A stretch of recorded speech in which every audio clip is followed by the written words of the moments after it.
Hello, good evening everyone. कसे आहात सगळे? So I hope you are enjoying the online lectures. You are doing well. चांगल्या प्रकारे तुम्ही अभ्यास करतच असाल नक्कीच. सो असो आपण आपला 12th स्टँडर्डचा सिलेबस आता ऍक्च्युअली स्टार्ट केलेला आहे. त्या सिलेबसचा फर्स्ट चॅप्टर आपण स्टार्ट केला होता. चॅप्टरचं नाव आहे rotational dynamics. The first chapter of our 12th standard syllabus जो आपण स्टार्ट केलेला आहे त्यामध्ये आपण आपला फर्स्ट चॅप्टर स्टार्ट केलेला आहे. आणि काय नाव आहे फर्स्ट चॅप्टरचं आपल्या? That is the rotational dynamics. Rotational dynamics मध्ये आपण पहिल्यांदा basics of circular motion complete केले होते. काय कंप्लीट केले होते? Basics of circular motion. त्यामध्ये UCM and non UCM, uniform circular motion आणि नॉन युनिफॉर्म सर्क्युलर मोशन या दोन्हीही मोशनचे बेसिक्स आपण मागच्या 2 लेक्चर्स मध्ये कंप्लीट केलेले आहेत. कालच्या लेक्चरलाच शेवटला मी तुम्हाला सांगितलं होतं की उद्याच्या लेक्चर पासून we are going to start with some derivations. हा जो रोटेशनल डायनामिक्स चॅप्टर आहे, रोटेशनल डायनामिक्स चॅप्टर मध्ये बऱ्याच प्रमाणामध्ये डेरिव्हेशन्स दिलेले आहेत. So you have to go through that derivations. कारण डेरिव्हेशन्स कसे सॉल्व्ह करायचे हे लक्षात आलं तर आपल्याला प्रॉब्लेम सॉल्व्हिंगचा अप्रोच ऑटोमॅटिकली लक्षात येतो. जर तुम्ही नुसते फॉर्म्युलेच पाठ केले तर प्रॉब्लेम सॉल्व्हिंग मध्ये व्हिज्युअलायझेशन योग्य प्रकारे होऊ शकत नाही. आणि व्हिज्युअलायझेशन जर योग्य प्रकारे झालं नाही तर फिजिक्सचे न्यूमेरिकल सॉल्व्ह करणं खूप अवघड जाऊ शकतं जर व्हिज्युअलाइज झालं नाही तर. त्यामुळे व्हिज्युअलायझेशन व्हायचं असेल, एखादं न्यूमेरिकल जर दिलं असेल त्याचं व्हिज्युअलायझेशन व्हायचं असेल तर त्याच्याशी रिलेटेड असणारे जे काय आपण सुरुवातीला आता हे डेरिव्हेशन्स पाहणार आहोत. या डेरिव्हेशन्सचं जे काय पर्टिक्युलरली आपण स्टार्टिंग पासून त्याच्या डायग्राम पासून तर त्याचं फायनल आन्सर येईपर्यंत जे काही डिराईव्ह करणार आहोत त्याकडे व्यवस्थित लक्ष द्यायचं आहे, व्यवस्थित समजून घ्यायचं आहे. तर first point in today's lecture हे आपला आज रोटेशनल डायनामिक्सचं 3rd लेक्चर आहे. त्या रोटेशनल डायनामिक्सच्या 3rd लेक्चर मधला आजचा आपण पहिला पॉइंट जो स्टडी करतोय दॅट इज द, आपल्याला जे फाइंड आउट करायचे ते the maximum speed of a vehicle, maximum speed of a vehicle on a curved horizontal road.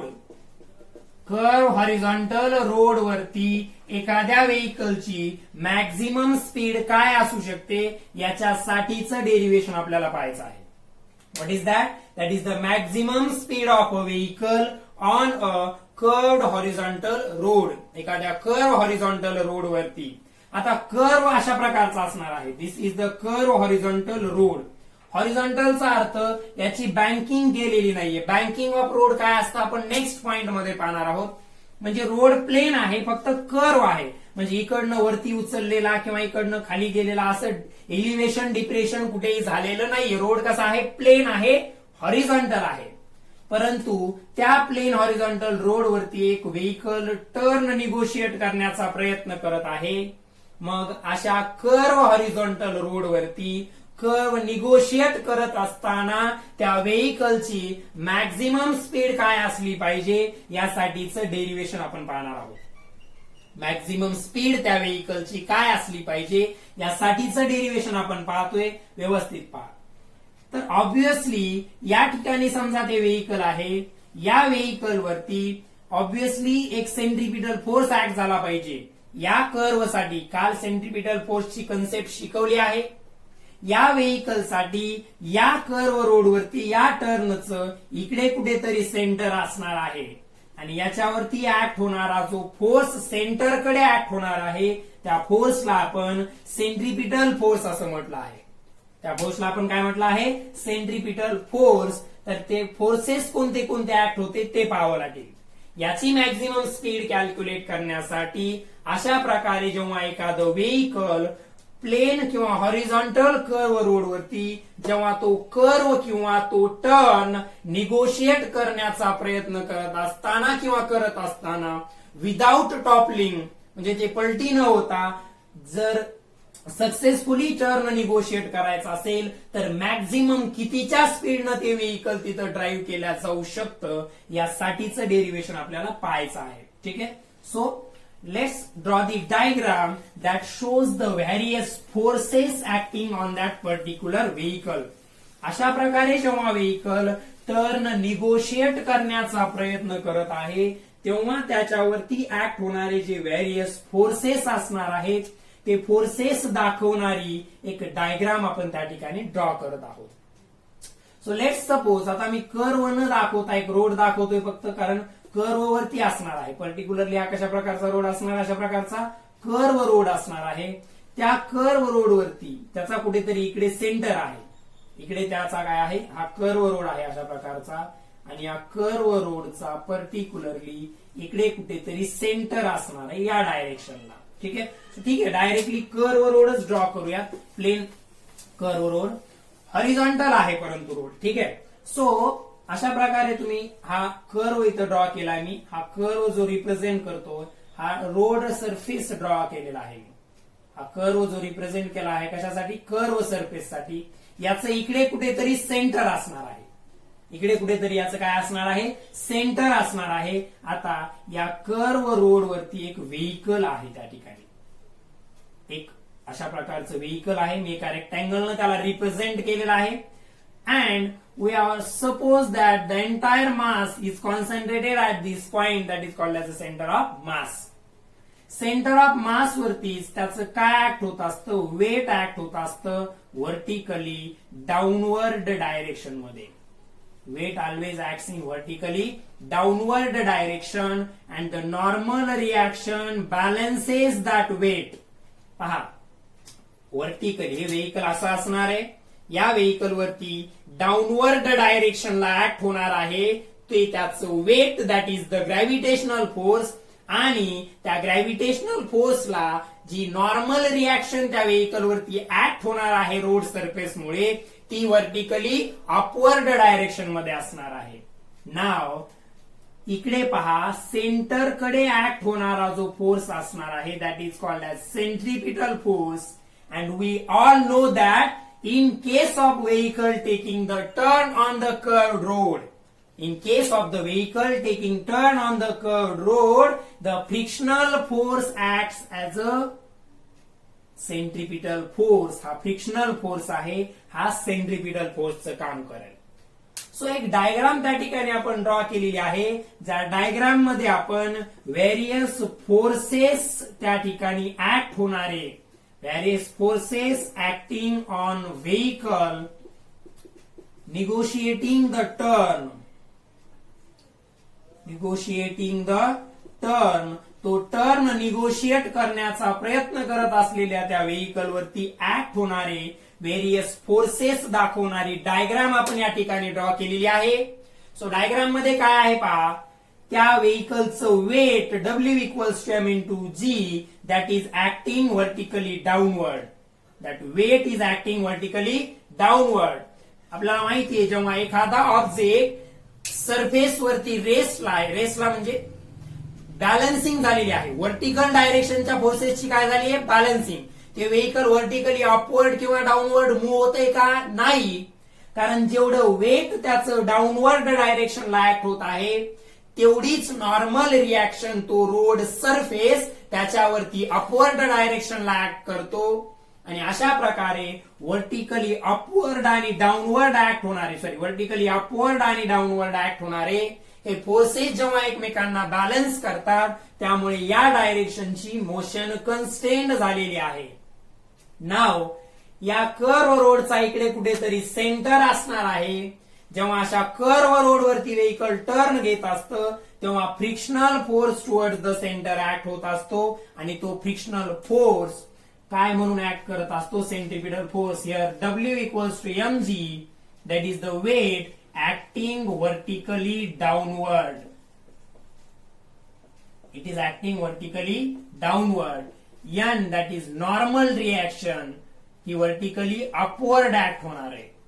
Normal reaction is acting vertically upward. Forces व्यवस्थित पहा, डेरिव्हेशन साठी हे फोर्सेस खूप इम्पॉर्टंट आहेत. व्हर्टिकल डायरेक्शनची बॅलन्सिंग जर कन्सिडर केली, इक्विलिब्रियम जर कन्सिडर केली तर हा N सुद्धा इक्वल्स टू W असणार आहे, म्हणजेच इक्वल्स टू mg असणार आहे. So n equals to W equals to mg, give it equation number 1. Vehicle वरती ऍक्ट होणारे व्हेरियस फोर्सेस डायग्राम मध्ये दाखवलेले आहेत. त्याचं वेट व्हर्टिकली डाऊनवर्ड डायरेक्शनला ऍक्ट होत आहे, तर ते mg इक्वल्स टू आहे. वेटचा फॉर्म्युला काय असतो? Suppose mass of this vehicle, या व्हेकलचं मास m असेल तर त्याचं वेट काय असेल? m इंटू g हे त्याचं वेट असेल. Now the normal reaction n that is acting vertically upward. Normal reaction n is acting vertically upward. So n equals to W, that is equals to mg. या दोघांनी एकमेकांना balance केलंय. नाव हा frictional force F, frictional force F जो आहे, this frictional force F acts as a centripetal force means mv square upon r. Give it equation number 2. Give it equation number 2. आणखी एक पॉइंट याच्यामध्ये लक्षात घ्यायचा आहे की फ्रिक्शनल फोर्स जो असतो हा equal to or less than mu into N असतो, where mu is the coefficient of static friction. Mu is the coefficient of static friction हे या ठिकाणी लक्षात घ्यायचं. व्यवस्थित पहा. Normal reaction is equals to weight, that is equals to mg, balancing in vertical direction. This frictional force acts as a centripetal force म्हणजे mv square upon r.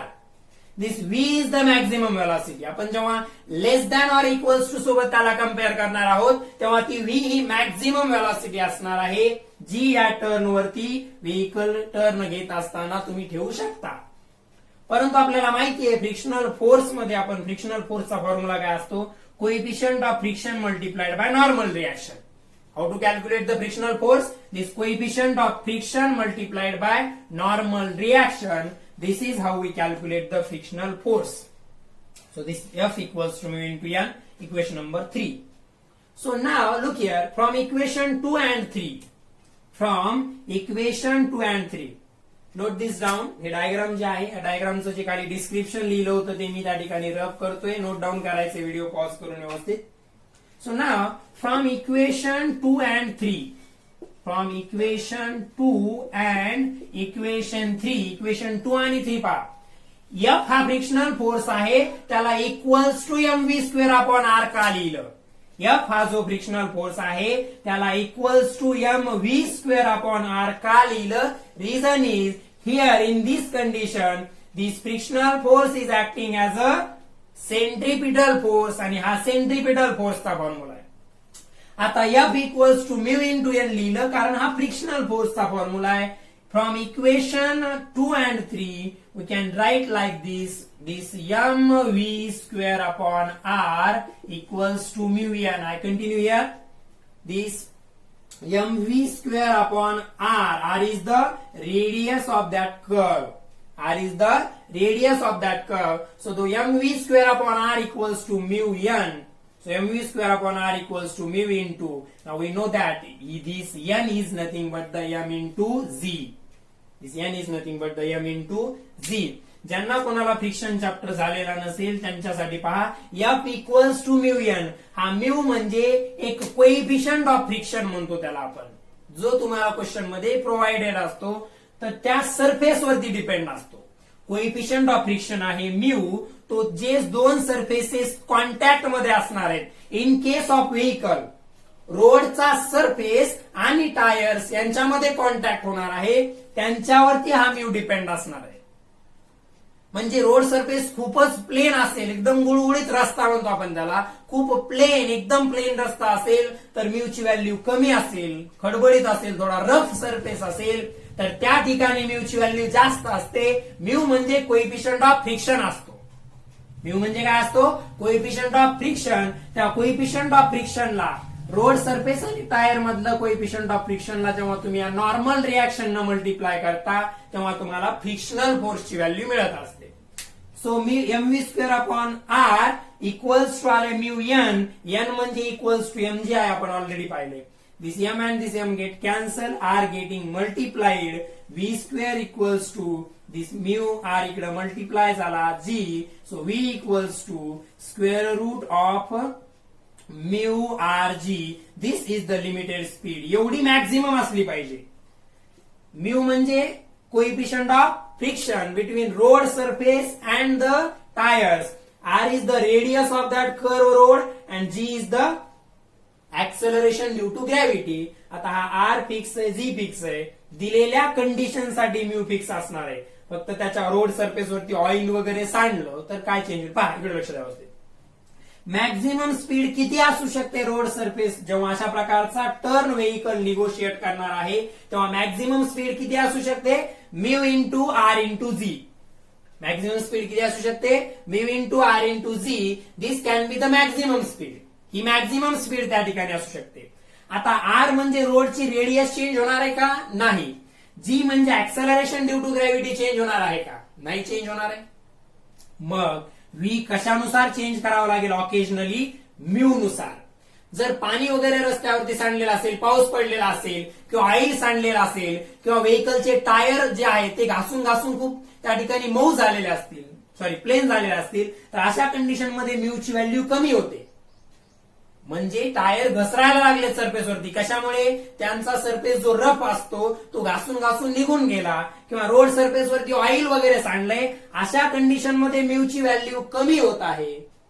आणि म्यूची value कमी होत असेल तर तुम्हाला व्हीची सुद्धा व्हॅल्यू काय करावी लागेल, कमी ठेवावी लागेल. म्हणजे ही व्हेलॉसिटी आर आणि जी तर फिक्स आहे, radius of that given road surface and acceleration due to gravity हे फिक्स आहे. म्हणजे म्यू नुसार तुम्हाला ठरवावं लागेल की पर्टिक्युलरली व्ही ची व्हॅल्यू कशा प्रकारे ऑकेजनली चेंज करायची आहे. So this is the maximum value. Diagram shows the various forces acting on that vehicle while it is taking the turn. त्यामध्ये त्याचं वेट व्हर्टिकली डाऊनवर्ड, त्याला बॅलन्स करणारी रोड सरफेसने ऍक्ट केलेली नॉर्मल रिॲक्शन व्हर्टिकली अपवर्ड. हे दोघे equal असतील म्हणून N equals to W equals to mg लिहिलं. Here the frictional force is acting as a centripetal force. या कंडिशन मध्ये frictional force between the road surface and the tires of the vehicle acts as a centripetal force. So F equals to mv square upon r लिहिलं. परंतु frictional फोर्सचा formula असतो coefficient of friction multiplied by normal reaction. Equation 2 आणि 3 ला जर equate केलं तर mv square upon r equals to mu into n. So mv square upon r equals to mu into n is already we know that it is equals to mg. Mm get cancelled. If you simplify this, you get the value of v equals to mu rg. So व्यवस्थितपणे video pause करायचा आहे, derivation त्या ठिकाणी note down करायचं आहे. So this is the how to calculate the maximum speed. Mu rg formula आहे. How to calculate the maximum speed of the vehicle taking or trying to negotiate the curve. अशा प्रकारे curve negotiate करण्याचा प्रयत्न करणाऱ्या या व्हेकलची maximum speed horizontal curve road वरती कशी कॅल्क्युलेट करतात हे आपण त्या ठिकाणी पाहिलेलं आहे. ठीक आहे. सो नाव पहा फॉर्म्युला काय आला आपल्याकडे, V equals to mu R G, where mu is the coefficient of friction. Mu is the coefficient of friction. हा कोइफिशियंट ऑफ फ्रिक्शन डिपेंड असतो रोडच्या कंडिशन्स आणि टायरच्या कंडिशन्स वरती. रोडच्या कंडिशन्स आणि त्या व्हेकलच्या टायरच्या कंडिशन्स वरती हा म्यू डिपेंड असतो. R is the radius of curve road. Radius of curve road याची ही झाली radius R. And G is gravitational acceleration. G is gravitational acceleration. So this is the formula for maximum velocity or the maximum speed that can we have while negotiating the turn. ठीक आहे. So R आणि जी fix असल्यामुळे म्यूच्या condition बदलल्या तर त्यानुसार तुम्हाला V बदलावा लागेल. रोड एकदमच गुळगुळीत आहे, व्हेकलचे टायर सुद्धा झिजलेले आहेत, अशा कंडिशन मध्ये म्यूची व्हॅल्यू कमी होते. म्हणजे तुम्हाला कमी स्पीडनं टर्न निगोशिएट करावं लागेल. रोडचा सरफेस रफ आहे, टायर्स नवीन आहेत, अशा कंडिशन मध्ये म्यू वाढतो म्हणजे व्ही तुम्ही जास्त ठेवू शकता. So this is the concept of the maximum speed that can be achieved, that can be that vehicle can negotiate the turn with this maximum speed. तुम्ही व्हेकलनं ते टर्न निगोशिएट करत असताना जेवढी मॅक्झिमम स्पीड तुम्ही ठेवू शकता त्या व्हेकलची त्याचा फॉर्म्युला आपण या ठिकाणी डिराईव्ह केलेला आहे. So this is the formula V equals to mu R G. Okay. So now next point जो आपल्याला स्टडी करायचा आहे दॅट इज रिगार्डिंग तुम्ही ऐकलेला असेल हा पॉइंट दॅट इज द हिंदीमध्ये आपण त्याला म्हणतो यात्रेमध्ये वगैरे पाहतो आपण त्याला मौत का कुआ म्हटलं जातं. The wall of death. English मध्ये त्याला काय म्हटलं जातं वॉल ऑफ डेथ. ठीक आहे. वॉल ऑफ डेथ इज मौत का कुआ. ठीक आहे. हिंदी मधलं हे बरोबर आलंय का नाही ते पाहून घ्यायचं व्यवस्थित.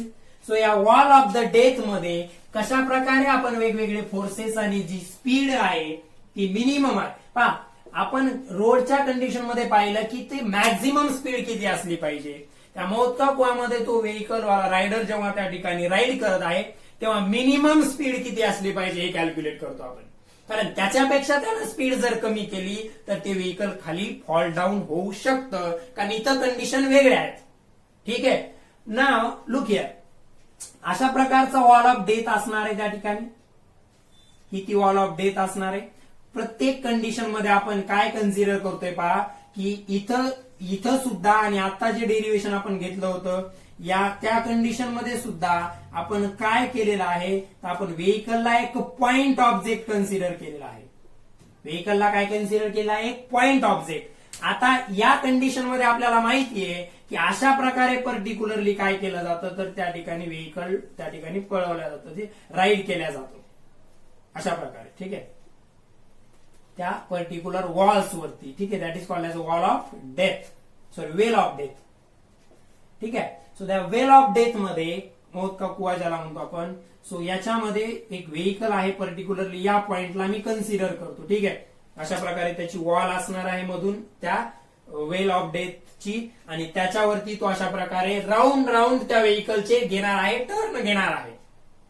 सो या वेल ऑफ डेथ मध्ये फोर्सेसच्या कंडिशन कशा असणार पहा. हा पॉइंट म्हणजे आपण त्या ठिकाणी कन्सिडर केलेला आहे. हा पॉइंट म्हणजे कन्सिडर केला आहे ते व्हेकल. कारण तो जो रायडर आहे तो रायडर प्लस ते व्हेकल या सगळ्यांना आपण एक पॉइंट ऑब्जेक्ट कन्सिडर केलेला आहे. फॉर कशासाठी आपल्याला डिराईव्ह करण्यासाठी डेरिव्हेशन डिराईव्ह करण्यासाठी we have to consider it as a point object so that calculation becomes easy. मग या कंडिशन मध्ये आता व्यवस्थित पहा कंडिशन कोणती असो एक गोष्ट लक्षात ठेवायची. इथं कुठेतरी त्याचा सेंटर असणार आहे. सेंटरकडे ऍक्ट होणारा फोर्स. सेंटरकडे ऍक्ट होणारा फोर्स. या कंडिशन मध्ये पहा पर्टिक्युलरली वेट जे आहे ते वेट व्हर्टिकली डाऊनवर्डच ऍक्ट होत असतं. ती असो वेट व्हर्टिकली डाऊनवर्डच ऍक्ट होत असतं. परंतु लक्षात घ्या इथं रिॲक्शन फोर्स अपवर्ड ऍक्ट होणार नाहीये. का कारण अशा प्रकारची ती वॉल आहे आणि असं व्हेकल आहे त्याच्यावरती. पहा व्यवस्थित वॉल अशा प्रकारची आहे त्या वेल ऑफ डेथची आणि त्याच्यावरती अशा प्रकारे ते व्हेकल आहे.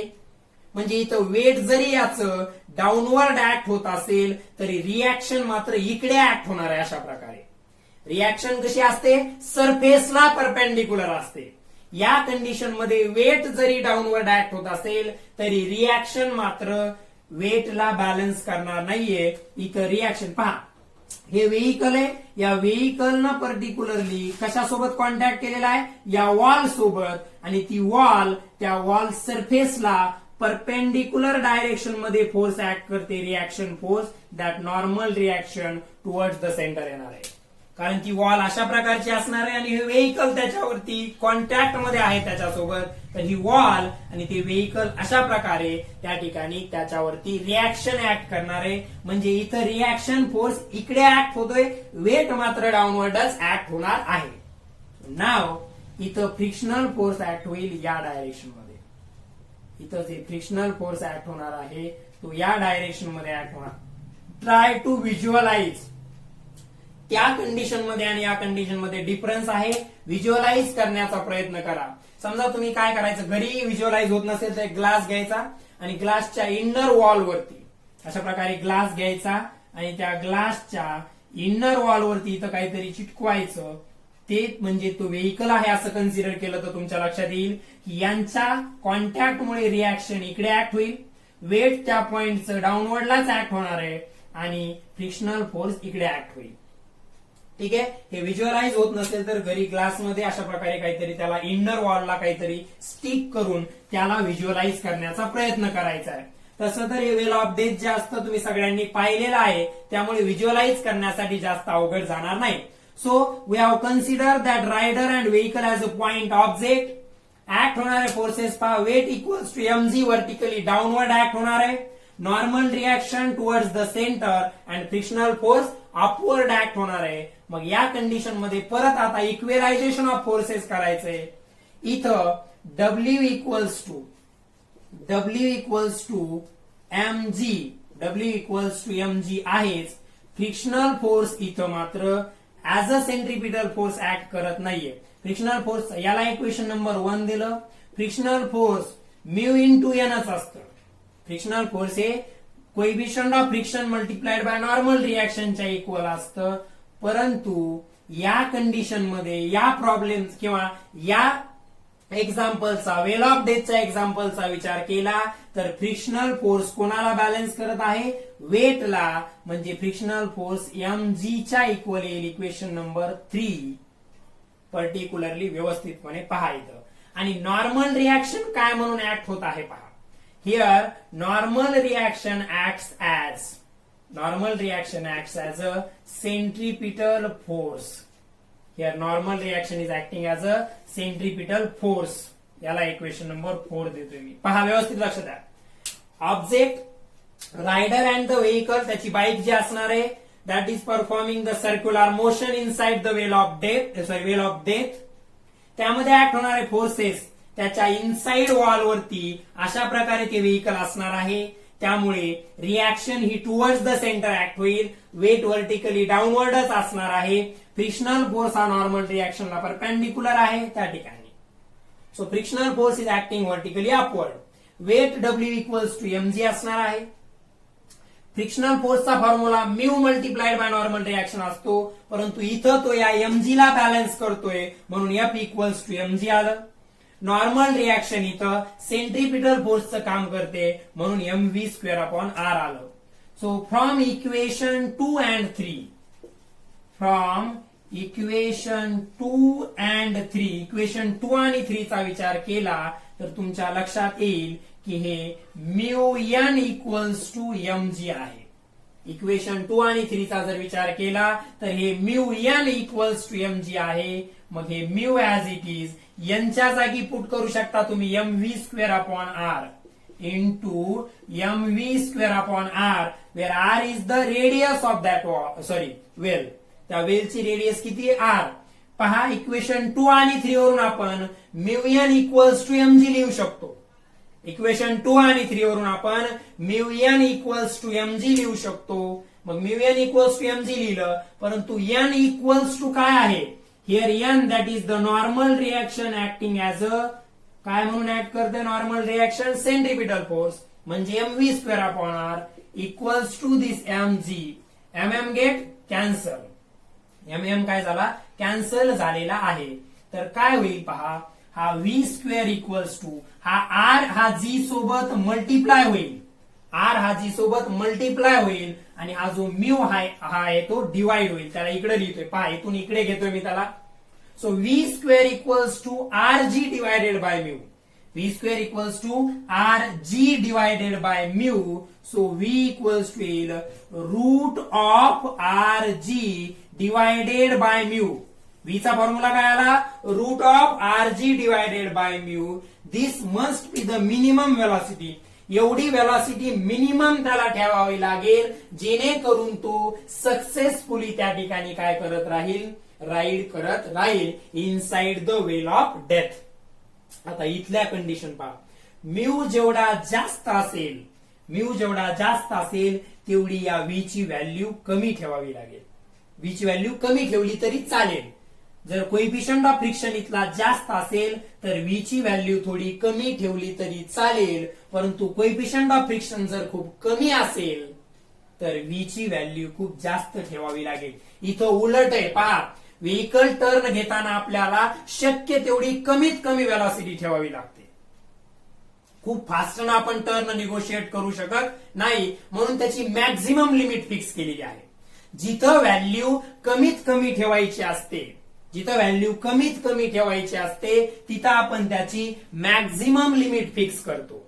जिथं व्हॅल्यू कमीत कमी ठेवायची आहे तिथं आपण त्याची मॅक्झिमम लिमिट फिक्स करतो. जिथं व्हॅल्यू जास्तीत जास्त ठेवायची आहे तिथं आपण त्याची मिनिमम लिमिट फिक्स करत असतो. हे पहिल्यांदा व्यवस्थित नोट डाऊन करायचं आहे. सो इथं मिनिमम एवढी व्हेलॉसिटी ठेवावी लागेल, मग ती बदलू कशानुसार शकतं, म्यू नुसार. मिनिमम एवढी ठेवावी लागेल. म्यू जर जास्त असेल तर ती आणखीन कमी केली जाऊ शकते. This is the well of the death.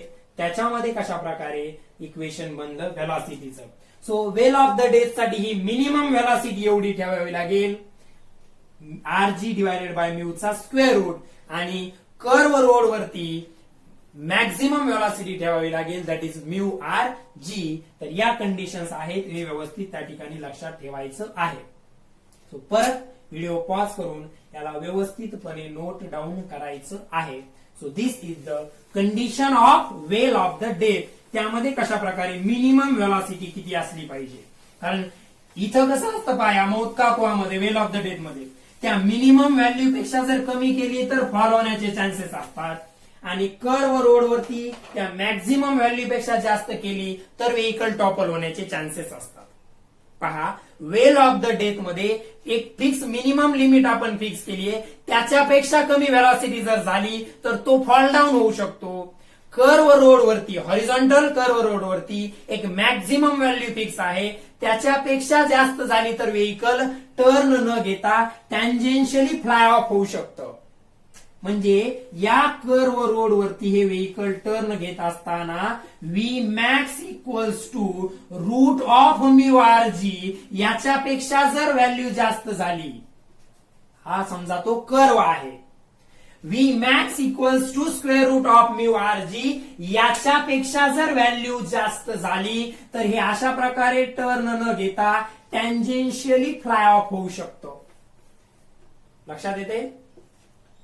V max equals to mu RG याच्यापेक्षा जर व्हेलॉसिटी मॅक्झिमम झाली तर हे अशा प्रकारे मूव्ह न होता टँजेन्शियली फ्लाय ऑफ होऊ शकतं. आणि in case of this well of death जर व्हॅल्यू या V minimum equals to root of RG by mu, पहा याच्या कंडिशन मध्ये जर व्हॅल्यू या व्ही मिनिमम पेक्षा कमी झाली तर हे खाली पडू शकतं. In case of this vehicle taking the turn on the curve horizontal road, V max is given by root mu RG.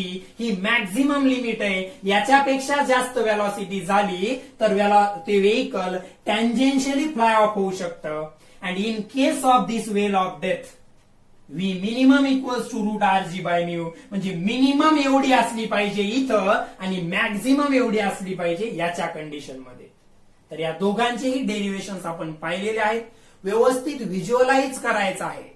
In case of solving the numericals of physics me already पण तुम्हाला सांगत आलेलो आहे की तुमचं visualisation महत्वाचं आहे. म्हणजे तुम्हाला नेमकं काय घडत आहे, कशा प्रकारे आहे त्याची डायग्राम डोळ्यासमोर क्लिअर चित्र तयार झालं पाहिजे. त्यानंतर डेरिव्हेशन कसं आलं हे करता आलं पाहिजे, आणि त्याच्यानंतर फायनली फॉर्म्युले पाठ असले पाहिजे. जेव्हा या तिघांचं कॉम्बिनेशन होईल तेव्हा तुम्हाला हे न्यूमरिकल सॉल्व्ह करायला इझी जाणार आहे. क्लिअर आहे? तर हे दोन एक्झाम्पल्स त्यांचे डेरिव्हेशन्स आपण आजच्या लेक्चरमध्ये घेतलेले आहेत. आज आपण याच्यावर एवढ्यावरतीच थांबणार आहोत, कारण आपण जर आता स्टार्ट केलं पर्टिक्युलरली बँक कर्व रोड वरती असणाऱ्याचं डेरिव्हेशन. बँकिंग ऑफ रोड म्हणजे काय पहा, अशा प्रकारचा हॉरिझॉन्टल रोड असतो, जेव्हा टर्न निगोशिएट करायचा असतो त्या कंडिशन मध्ये रोडची बँकिंग केली जाते. आज आपण बँकिंग का केली जाते, का गरजेचं आहे तेवढा पॉइंट पाहणार आहोत, आणि नंतर मग बाकी त्याचं डेरिव्हेशन आपण नेक्स्ट लेक्चर मध्ये पाहणार आहोत. ठीक आहे? बँकिंग ऑफ रोड का नेसेसरी आहे हे आपल्याला त्या ठिकाणी पहिल्यांदा पाहावं लागेल. पहा, आपला जो हॉरिझॉन्टल कर्व रोडवरचा वेलॉसिटी मॅक्झिममचा फॉर्म्युला आलाय that is the mu R G. That is square root of coefficient of friction multiplied by radius multiplied by gravitational acceleration. हा V equals to mu rg.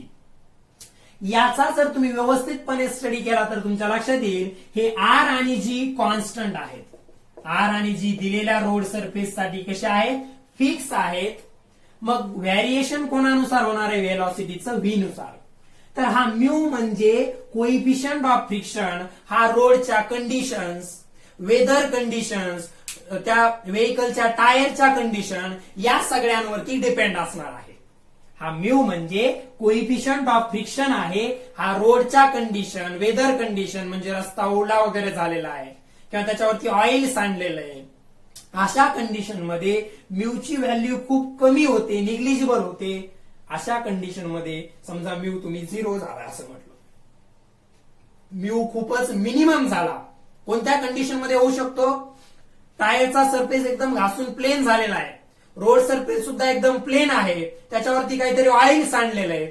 अशा कंडिशन मध्ये vehicle घसरण्याचे chances जास्त असतात आपल्याला माहिती आहे, कारण तो म्यू जवळपास 0 झालाय आणि म्यू जवळपास 0 म्हणजे तुम्हाला व्हेलॉसिटी 0 ठेवावं लागेल. म्हणजे तशा रोड सरफेसवरती तुम्ही कर्व निगोशिएट करू शकत नाही. म्हणून आपल्याला असं काहीतरी मेकॅनिझम आवश्यक होतं ज्या मेकॅनिझम मध्ये ही मॅक्झिमम व्हेलॉसिटी जी रोड सरफेसवरती टर्न निगोशिएट करताना ठेवली जाऊ शकते ती फक्त या म्यू वरती डिपेंड न राहता आणखी कोणता तरी फॅक्टर त्याच्यामध्ये इन्व्हॉल्व असला पाहिजे. कारण या म्यू वरती आपण जास्त डिपेंड राहू शकत नाही. रिझन, म्यू हा वेगवेगळ्या कंडिशन नुसार चेंज होतो. काही कंडिशन्स मध्ये जसं की oily road surface, plain tyres, अशा कंडिशन्स मध्ये हा म्यू खूप मिनिमम होऊ शकतो आणि म्यू खूप कमी झाला तर तुम्हाला व्हेलॉसिटी खूपच कमी ठेवावी लागेल आणि ती जर तुम्ही जास्त ठेवली तशाही कंडिशन मध्ये तर व्हेकल फ्लाय ऑफ होईल. म्हणजे काय? म्यू जेव्हा खूपच मिनिमम असतो तेव्हा व्हेलॉसिटीची व्ही मॅक्सची व्हॅल्यू खूप कमी सेट होईल. व्ही मॅक्सची व्हॅल्यू खूप कमी ठेवावी लागेल आणि जर तुम्ही थोडीही ती वाढवायचा प्रयत्न केला तर व्हेकल फ्लाय ऑफ होईल. मग अशा प्रकारचं काहीतरी मेकॅनिझम त्या ठिकाणी रोड सरफेस मध्येच असणं आवश्यक होतं जिथं ही मॅक्झिमम व्हेलॉसिटी नुसतं या म्यू वरतीच डिपेंड न राहता आणखी काहीतरी कंडिशन वरती डिपेंड असेल आणि त्यावरतीच उपाय म्हणून रोडची बँकिंग केली जाते. मग बँकिंग ऑफ रोड म्हणजे काय ते पहा. तर आपण रोडची काय करणार आहोत? बँकिंग ऑफ रोड ज्याला म्हणतो. मी ऑलरेडी 11th मध्ये सुद्धा हे घेतलेलं आहे आणि सांगितलं होतं की 12th मध्ये सर्क्युलर मोशनचा जिथं पोर्शन येईल त्यामध्ये हे येणारच आहे. तरी सुद्धा परत डिटेलमध्ये घेत आहोत. रोटेशनल डायनामिक्स मध्ये ते दिलेलं आहे. सो बँकिंग ऑफ रोड म्हणजे काय आहे ते व्यवस्थित लक्ष देऊन पहा. सो बँकिंग ऑफ रोडचा मिनिंग काय होतो? तर आपल्याला नुसतं व्ही मॅक्स साठी म्यू वरती डिपेंड न राहता काहीतरी असं मेकॅनिझम शोधून काढायचंय. कारण पहा, V equals to square root of mu RG मध्ये म्यू जर 0 झाला तर व्हेलॉसिटी 0 ठेवावी लागेल. V max equals to root of mu RG मध्ये म्यू म्हणजे कोइफिशियंट ऑफ फ्रिक्शन जर 0 झाला तर व्हेलॉसिटी 0 ठेवावी लागेल. 0 व्हेलॉसिटी ठेवण्याचा अर्थ कर्व निगोशिएटच करू शकत नाही, तिथंच थांबून राहावं लागेल. आणि याच्यासाठी काहीतरी मेकॅनिझम आवश्यक होतं ते म्हणजे बँकिंग ऑफ रोड आहे. ते कसं असतं पहा की अशा प्रकारचा हॉरिझॉन्टल कर्व रोड असेल. हॉरिझॉन्टल म्हणजे इनर आणि आउटर दोन्हीही ज्या काही लेवल्स आहेत त्या सेम असतील. तर बँकिंग ऑफ रोड केलेलं आहे म्हणजे काय केलेलं असतं? तर समजा इकडे कुठेतरी त्या कर्वचा सेंटर आहे, हा कर्व रोड आहे आणि त्याचा सेंटर इकडे कुठेतरी आहे, म्हणजे ही झाली इन्नर साइड. ही त्या रोड सरफेसची आहे इन्नर साइड आणि ही आहे आउटर साइड. जेव्हा ही आउटर एज या इन्नर एजच्या तुलनेमध्ये थोडी वरती उचलली जाते, इलिव्हेट केली जाते, या इन्नर एजच्या इन्नर साइडच्या कंपॅरिझन मध्ये त्या हॉरिझॉन्टल रोडची जो असा होता त्याची आउटर एज थोडी इलिव्हेट केली जाते, वरती उचलली जाते, याला म्हणायचं बँकिंग ऑफ रोड. आता याचा फायदा टर्न निगोशिएशन मध्ये कशा प्रकारे होतो हे आपल्याला ते डेरिव्हेशन झाल्यानंतर लक्षात येईल. तर अशा प्रकारे इन्नर एजच्या कंपॅरिझन मध्ये आउटर एज थोडी रेज करणं याला आपण बँकिंग ऑफ रोड म्हणतो. जेव्हा तुम्ही घाटातून प्रवास वगैरे केला असेल तर तुमच्या लक्षात आलं असेल की तिथं रोडची ही आउटर साइड थोडी वरती उचललेली असते, इन्नर थोडी डिप्रेशन मध्ये असते. So raising of outer edge of the road with respect to its inner edge.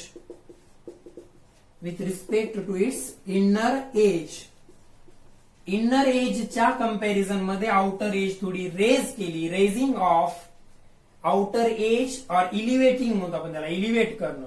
इलिव्हेटिंग the outer edge of the road with respect to its inner edge is called as banking of road. त्या रोडची outer age inner एजच्या respect मध्ये थोडी इलिव्हेट करणं, वरती उचलणं, road construct करत असतानाच त्याला बँकिंग ऑफ रोड म्हणतो. आणि बँकिंग ऑफ रोड का नेसेसरी आहे ते मी तुम्हाला ऑलरेडी एक्सप्लेन केलेलं आहे. कारण कर्व रोड जर बँक केलेला नसेल, त्याची बँकिंग केलेली नसेल तर तो हॉरिझॉन्टल कर्व रोड राहतो आणि त्याच्यावरती व्ही मॅक्सचा फॉर्म्युला येतो म्यू आर जी, जिथं व्ही मॅक्स या म्यू म्हणजेच कोइफिशियंट ऑफ फ्रिक्शन वरती डिपेंड असतं. आणि हा जर टेंडिंग टू 0 झाला तर व्हेलॉसिटी टेंडिंग टू 0 होईल, म्हणजे तुम्ही टर्न निगोशिएट करू शकणार नाही. आणि याच्यावरतीच उपाय म्हणून रोडची बँकिंग केली जाते, म्हणजे त्याची आउटर एज थोडी इलिव्हेट केली जाते as compared to its inner edge. So this banking of roads मध्ये जेव्हा व्हेकल त्या बँक्ड कर्व रोड वरती असेल, आज जे डेरिव्हेशन आपण पाहिले की vehicle on the horizontal curve road, vehicle taking the turn on the horizontal curve रोडची कंडिशन पाहिलेली आहे. उद्या आपण त्या बँकिंग ऑफ रोडचं म्हणजेच व्हेकल जेव्हा अशा बँक्ड कर्व रोड वरती असणार आहे अशा कंडिशन मध्ये तिथं कशा प्रकारे मॅक्झिमम व्हेलॉसिटीचा फॉर्म्युला येणार आहे त्याचं डेरिव्हेशन आपण नेक्स्ट लेक्चर मध्ये पाहणार आहोत. सो व्यवस्थितपणे व्हिडिओ पाहायचेच आहेत.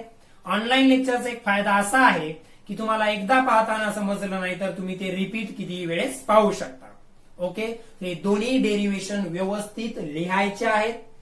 न पाहता लिहिलेल्या डेरिव्हेशनचे इमेजेस ग्रुपवरती टाकायचे आहेत. न पाहता त्याच्या अगोदर तुम्ही लिहून पाहून जरी प्रॅक्टिस केली तरी चालेल, परंतु फायनली डायग्राम ड्रॉ करून न पाहता हे डेरिव्हेशन डिराईव्ह करता येणं तुम्हाला आवश्यक आहे. So we conclude today's lecture here. आपण आजचं लेक्चर इथंच थांबवत आहोत.